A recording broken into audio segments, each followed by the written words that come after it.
ರಹಸ್ಯಮಯ ಬಂಗಲೆಯ ಪಾಠ. ಒಂದು ದೂರದ ಹಳ್ಳಿಯಲ್ಲಿ ಪ್ರಕಾಶ್ ಎಂಬ 10 ವರ್ಷದ ಹುಡುಗ ತನ್ನ ಅಜ್ಜನ ಮನೆಯಲ್ಲಿ ಬೇಸವಿ ರಜೆ ಕಳೆಯಲು ಬಂದ. ಅಜ್ಜನ ಮನೆ ಹಳ್ಳಿಯೆಲ್ಲ ಅಂಗಳವಿರುವ ಹಳೆಯ ಬಂಗಲೆ. ಬೆಳಗ್ಗೆ ಹಕ್ಕಿಗಳ ಕೂಗು, ರಾತ್ರಿ ಚಿಮ್ಮು ತಿರುಗುವ ಶಬ್ದ. ಪ್ರಕಾಶ್ಗೆ ಈ ಬಂಗಲೆ ತುಂಬಾ ಕುತೂಹಲಕಾರಿ ಅನಿಸಿತು.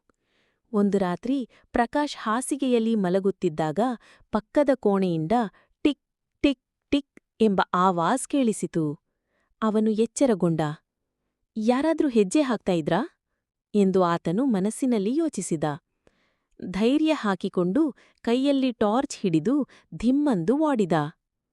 ಅವನ ಮುಂದಿದ್ದ ದ್ವಾರ ಬಾಗಿಲು ಹಾಯಿತ್ತು. ಬಾಗಿಲು ತಳ್ಳುತ್ತಿದ್ದಾನೆಂದರೇನು, ಅದು ಸ್ವತಃ ತೆರೆದಿತು. ಒಳಗೆ ಹೋದಾಕ್ಷಣ ಅವನು ಒಂದು ಹಳೆಯ ಮಣೆ ನೋಡಿದ. ಆ ಮಣೆಯ ಕೆಳಗಿಂದ ಚಿನ್ನದ ಬೆರಳುಮೊಳೆ ಹೊಳೆಯುತ್ತಿತ್ತು. ಆ ಕ್ಷಣದಲ್ಲಿ ಹಿಂದೆ ಯಾರೋ ಹಾಸು ಹೊಡೆಯುವ ಶಬ್ದ ಕೇಳಿಸಿತು. ಅವನು ತಿರುಗಿ ನೋಡಿದ, ಆದರೆ ಯಾರೂ ಇಲ್ಲ. ಅಷ್ಟರಲ್ಲಿ ದಿಕ್ಕು ತಪ್ಪಿದಂತೆ ಆ ಮಣೆ ಕೂಡಲೇ ಸ್ವಲ್ಪ ಸ್ಥಳಕ್ಕೆ ಸರಿಯಿತು. ಅಲ್ಲಿ ಗುಪ್ತದ್ವಾರವೊಂದಿತ್ತು. ಅವನ ಉಸಿರುಗಟ್ಟಿದರೂ ಧೈರ್ಯ ತೊಟ್ಟು ಒಳಗೆ ಹಾರಿದ. ಒಳಗಿದ್ದ ದೊಡ್ಡ ಕೊಠಡಿಯಲ್ಲಿ ಹಳೆಯ ಕಾಲದ ನಕ್ಷೆ, ಪದಕಗಳು, ಚಿತ್ರಗಳು ಮತ್ತು ಒಂದು ದೊಡ್ಡ ಪೆಟ್ಟಿಗೆ.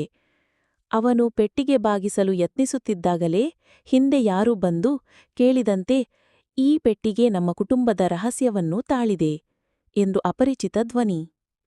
ಪ್ರಕಾಶ್ ಬೆಚ್ಚಿಬಿದ್ದರೂ ಹಿಂದು ಮುಂದಾಗಿ ನೋಡಿದ. ಅದು ಅವನ ಅಜ್ಜನೇ. ಅಜ್ಜ ನಗುತ್ತಾ ಹೇಳಿದರು, "ಇದು ನಿನ್ನ ಮೊದಲ ಪರೀಕ್ಷೆ.